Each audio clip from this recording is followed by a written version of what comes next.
ฝนตกลัดทางพี่น้องเอ้ยกำลังมาแต่หับลูกเนาะพามาแว่ส้นอยู่ร้านค้าเนี่ยยังมาหอดเฮือนครับจากลมจากฝนโอ้ตกอยู่เชโนพี่น้องเลยฝนตกแห้งเลยเนาะทักทายสบายดีแล้วปะลุงเด้อกำลังมาแต่หับไอ้ต้ากับน้องเชอเพิ่นแต่ว่าฝนตกลัดทางตกแห้งดีได้เนาะตกเฮิมเติบแหละยืนถ่าได้ดอกเพิ่มชั่วโมงแหละยังบ่หยุดตกอยู่ตกลมพับฝนพับอยู่บ้านเฮากะตกอยู่บ่อเดือนอะไรเมื่อได้อยู่บ่บัดนี้พี่น้องเอ้ยยันหมื่นเด้เนาะ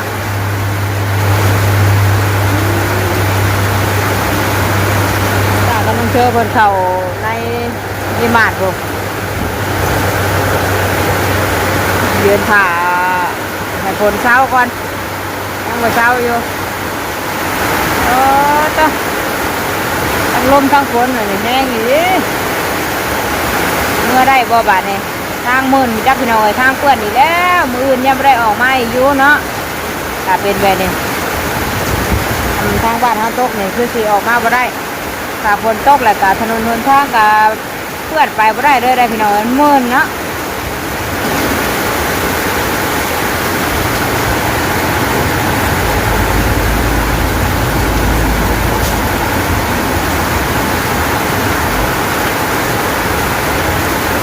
ฝนเมื่อยแล้วมันนี่ก็ได้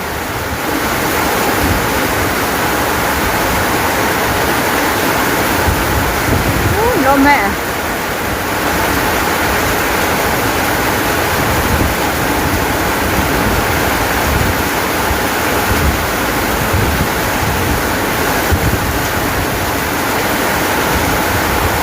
น้ำอ่างอยู่ก็ได้โอ้ลมฝนจะหัวแบบเพื่อนเปียกก็ได้ไอ้เต้จัดเป็น7,000หรือว่าได้เนี่ยฝนตกมาแบบนี้ก็เพื่อนตาเปียกก็ได้หัวก็ได้พี่น้องเลยเนาะเป็นไตอยู่แล้วเปียกเปียกไหมคนไหนได้จะมีคนมาเลย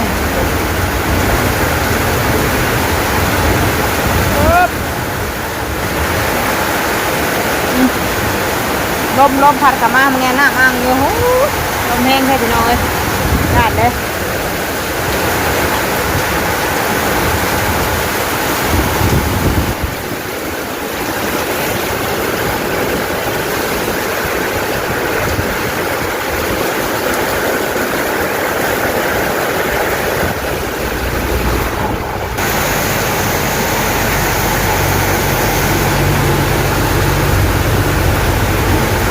น้ำท่วมอีกแล้ว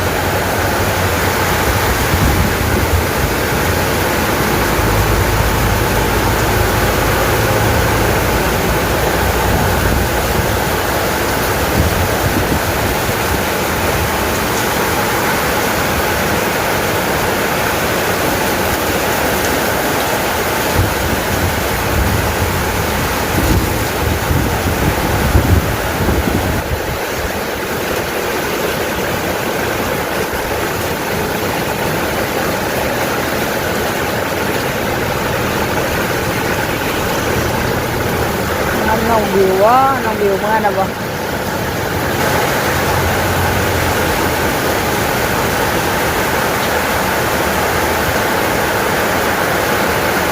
แล้วน้ำพิงกับบ่มาใช่น้ำพิงมายังว่าเมื่อน้องน้ำพิงเนาะตอนกันอันซีเมื่อนี่พอแห้งแล้วเตือนเมื่อแล้ว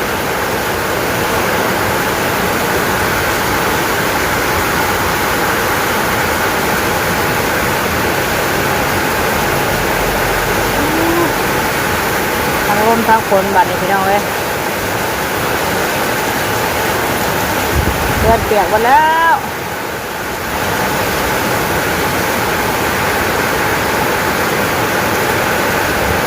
น้ำไหลอยู่พุ่นน้ำท่วมเลยน้ำท่วมถนนหมดเลย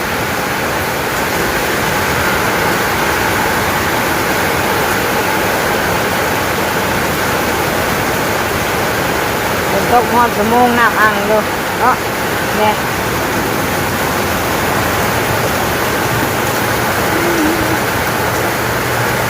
น้ำท่วมกันลุงเลย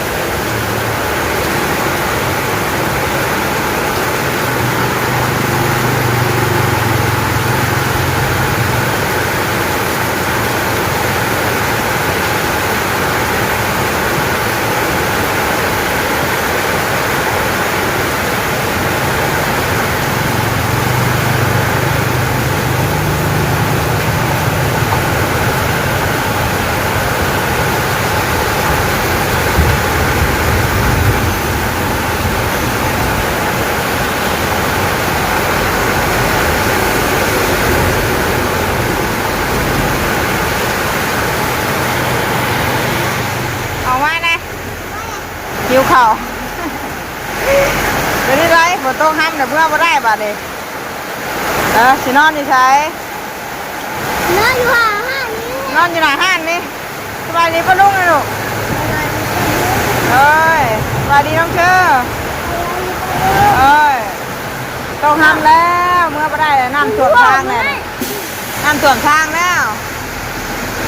นี่น้ำท่วมยังมายุดอยู่พากันหิวข้าวบ่เนี่ยออกมาจะร้านข้าวพี่น้อยแค่บ้างเงาไม่ได้ตาให้ได้แบบยังมากมันปวดเศร้าอยู่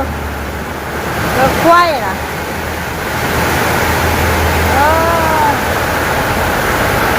ก็ถามแม่น้องจุกคนว่าบ้านเขาไม่ได้ตกแล้วเผื่อเมื่อแค่ตกดูระหว่างทางมันจักทางมันจัก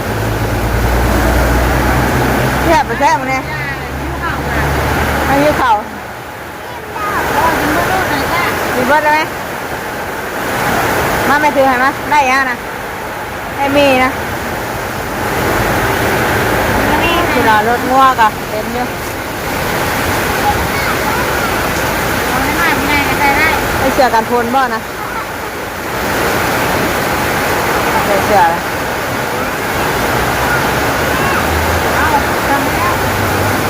ไม่เสียมาช้าเนาะคือว่ามันเหมือนมันคึมๆช่วงที่แบบเมื่อฮอดอยู่ว่ามาเหรอว่าตกกระทางเมื่อฮอดช่างอิ่มนะกูกินมดนี่ก็แกงกันไม่รู้หมวกกับปด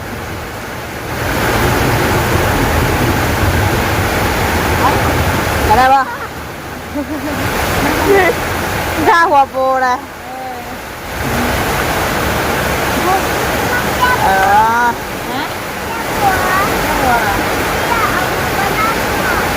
เป็นวัดได้ค่ะตาคนครับเอาใส่แขนมันเลยแค่แขนบัดขี่รถล้มกับพาได้ปะล้มไม้เดี๋ยวไงล้มเนี่ยตัดกินบ่ชั้นน้อยเดียวน้องหนูนี่ของคนนี่นะเค้กคนเนี้ย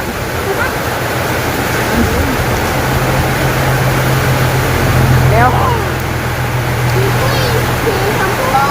เดี๋ยวพูดแห้งเนาะยังประยุทธ์อยู่ห้องเดิมเลยน้ำลายครับน้ำท่วมถนนเลยท่วมทางเลยปะลุงเอ้ยพุ่นอ่ะอ่างเนาะจ้ะอันนี้ยังประยุทธ์อยู่ไหนได้ป่ะสีเขียวรถใช่หัวมันเลย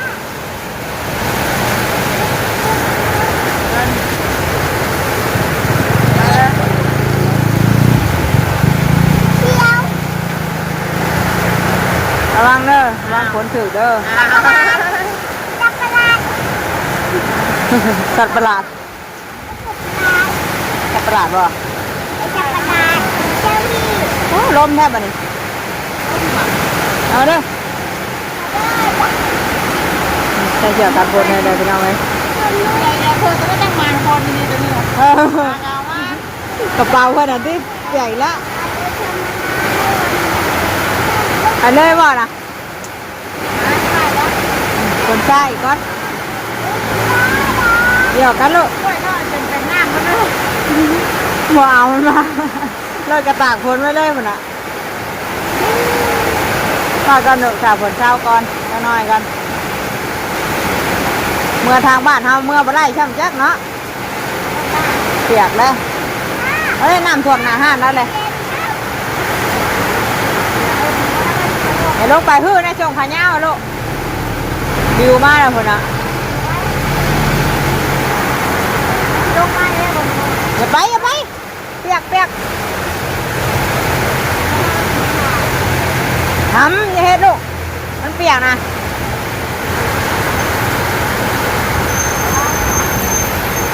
รถแกงว่าเดี๋ยวมึงเนี่ย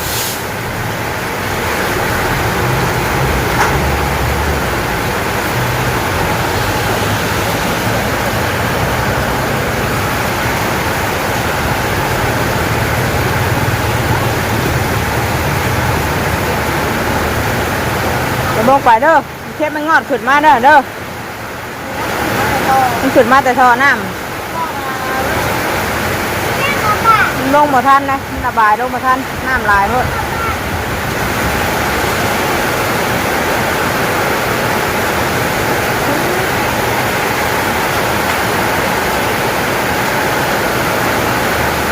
นั่งคักแค่ลูกนั่งคักแค่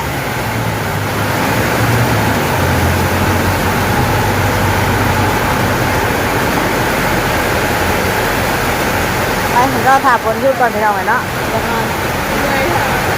เมื่อยเลยเมื่อยถาฝนเช้าที่เช้าเชียวจิโร่ไม่อยู่นี่เปียกกันโอ้ยสบายดี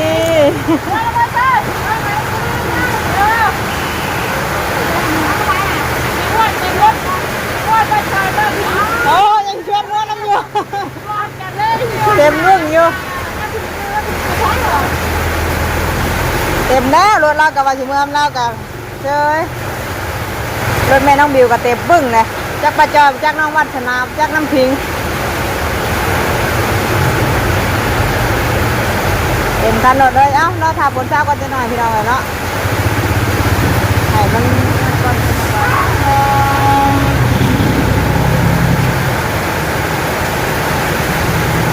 เด็กเช้าก่อนฝนยังบ่หยุดมาเบิ่งทางบ้านเฮาบัดนี้มันสิตกบ่ได้ได้ถามแม่น้องจุ๊กคนพ่อมันว่าบ่มีจักเม็ดเพิ่นว่าจักได้เนาะบัดตอนนี้จะว่าตกฮอดแล้วปะจ๊ะเมื่อนั้นแม่น้องบิวก็โดนแล้วก็เต็มคือกันเดี๋ยวพากันมาเบิ่งทางบ้านเฮาพุ่นแหละเป็นอะไรกันรอรุ่นกันที่เมื่อฮอดได้รอนี่เหมือนน้ำทางครับจ๊ะเยียบลูกเยียบแห้งอย่างนี้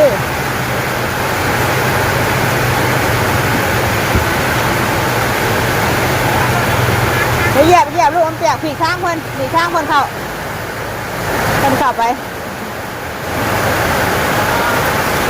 ตามทางคนเลยนี่แห้งเลยเนาะเฮ้ยไม่หยุด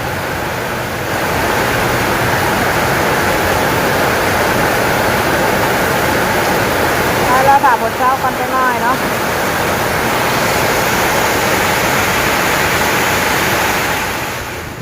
ตัดภาพมาเข้ามาทางบ้านเฮาพี่น้องเอ้ยบ้านนี้มึงเนี่ยแห่งกุนคนละโลกกันเลยดิคนละโลกกันเลยเปียกมาชื่อพากันแข่งมาเลยเฮาของเราคนหยาดคนปล่อยลงมาปิดก่อนแห่งกุนที่นี่น้ำท่วมทางแม่น้องเชื่อบอกว่าถ่ายได้ไหมป้าถ่ายได้บ่เห็นหุ่นมืนตาก็บ่ได้น้ำท่วมถนนพี่น้องเอ้ยมาทางบ้านเฮาดูตกอยู่หักบ่แห้งเนาะปล่อยงานมั่วเลยซับกันได้โอ้ยตาเลยพวกนี้เบิกพวกนี้คุณพ่อกันเปียกมาน้องเอ้ยแทงมาเลยมันถามเช้าเลยแห้งเข่าจะรับครับมากันตากฝนมาเลยมาแบบว่าเปียกเข้าบ้านเฮาโดนพอดีเปียกไม่ดึงอยู่ทางนั้นใกล้เนาะเข้ามาแบบว่า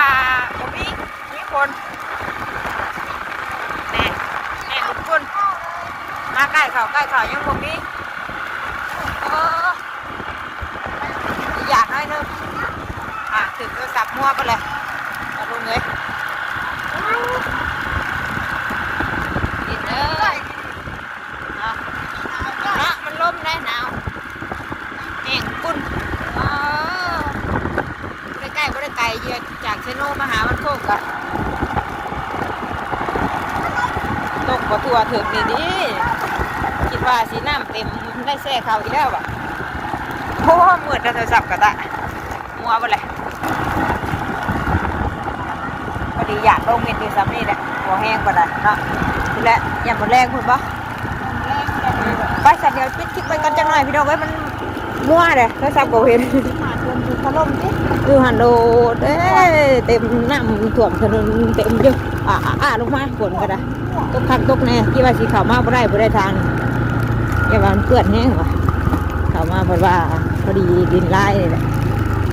ตึ๊บสวยเด้อยันมือมัวจังต้องกับมัวอะไรก็ลงไปฝึกตึ๊บดังพึ่งมาเลยตึ๊บตอนคนย่างออกมาน่ะเปียกเนาะเปียกโอ้ยหมดยับคนมาทางผ่านมากินนี่โบอันตกปล่อยพี่น้องเลยตัดผ่าไปอยู่ในเต็กผมมีจักมิดเลยมาหอดในบ้านพี่ป้า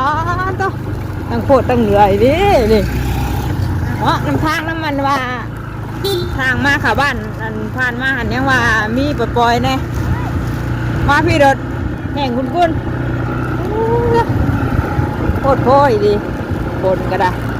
คนที่ว่าเขาอาบน้ำมาใส่ได้เนาะพากันเปียกเนี่ยพี่น้องเอ้ยจ้ะบริมีได้ดินน่ะดินแห้งหมดเลยพี่น้องเอ้ยมาอยู่พุ่นผลว่าฝนว่าชโนนะโอ้น่าท่วมเห็นไหมอยากว่าทำไงหมายมาเราว่ะเบียดสาวเบียดว่ะตัวแห้งเลยพี่น้องเอ้ยจุ๊บแม่จ๋าเขาไม่เปียกเล่นกระแลนเอาไว้หัวใจตัวผมมีผลมาลูกนี่โอ้โหมันงงได้ป่ะมันยังคือเปียกกว่าเลยค่ะลงมาลูกโอ้เหยียบกันได้เหรอกันครอบรถไม่ให้เหยียบได้เหรอเปียกเปียกทั้งนี้เลยตรงนี้พี่น้องเลยเปียกยาก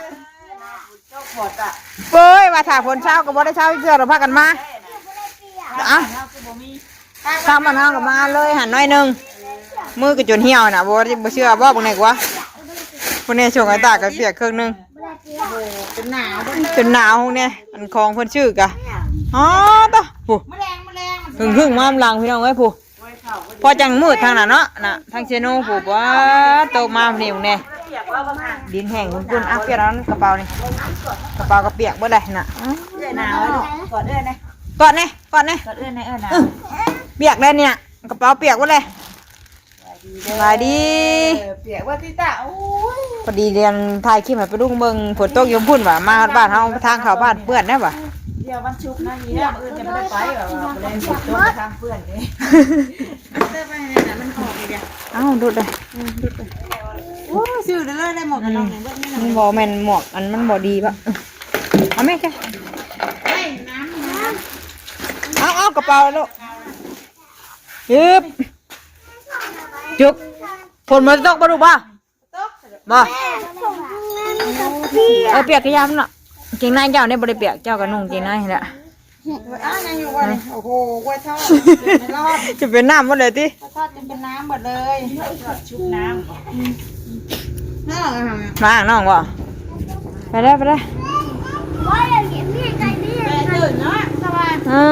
ผักนี่ดีนี่ประตูไม่ต้องกันไม่ได้ไกลกันปานใดได้นี่น่ะมาโดดแห่งกุนพี่น้องเอ้ยทางน่ะไม่มีจังมิดเดี๋ยวที่จุกอันนี้ไล่หลังมาเลยปกแปกมาเลย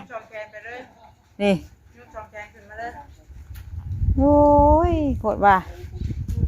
ไปฉันเนี้ยเมื่อหาเปลี่ยนเชือกก่อนพี่น้องเอ้ยเปียกเลยให้ตากับคนอ่ะส่งเปียกเครื่องนึงเพราะว่าคนใช้ผ้าตังเนี่ยเนาะจุกเอ้ยหากลักโลกเมียนมาเลยฮะน่ะ เพิ่นได้ครึ่งหนึงอ่านเราไปสิลงมิดพี่น้องเอ้ยฟังเบิ่งยันถามมื้อแรงเพิ่นจักเพิ่นสิตกเนาะยันเพิ่นถาตกมื้อแรง คนนิ้วข่าวเลยพวกคนกินบ้านเอาไว้อันเจ๊ก นี่เด้น่ะน้ำมันทงหั่นน่ะนี่บ่คุณได้น้ำเปล่าคุณน่ะเด้ลงมาแล้วเฮ้ยหากะปล่อยๆมาส่งฮอดเทือนเนาะหากะลงมิดพี่น้องเอ้ยพวกนี้มาเทือนน่ะยันมื้อแรงยันเป็นช่วงจักหน่อยนี่แหละตามเบิ่งนี่เนาะโหดว่าไปฉันลาปลาลุงแล้วโอ้สบายดีปลาลุงกันสบายดีกัน สบายดีได้หรอสบายดีไม่กินน้ำหวานไม่จ้าก็หนู สบายดีเด้อปลาลุงถ้าฝนตกห้ำหัวแล้วมาตะดับนักเทียน ตามรางมา ตามรางมาเลยน่ะ ชวดมาเลยที่พูดแห้งดีแล้วผมยุติเจอมากเลยเนาะ น้ำจนท่วมทางเนาะน้ำทางกะน้ำอั้งอยู่หัวเนาะน้ำดิมาดกับหัวโจกอยู่ทั้งนั้นทั้งนี้จนแต่เพื่อนเฮาเปียกไปแล้วเพื่อนว่ะสิโทรมาเดี๋ยวยังบ่ได้ตกที่ไว้เตอร์เก็บบ่ทันแน่อยู่เพื่อนว่ะไล่จ้ะพี่น้องเนาะพอกันอีกคลิปหน้าเด้อคลิปนี้ก็มาได้ครับลูกหับหลานอยู่โรงเรียนฝนตกลัดทางครับเนาะเปียก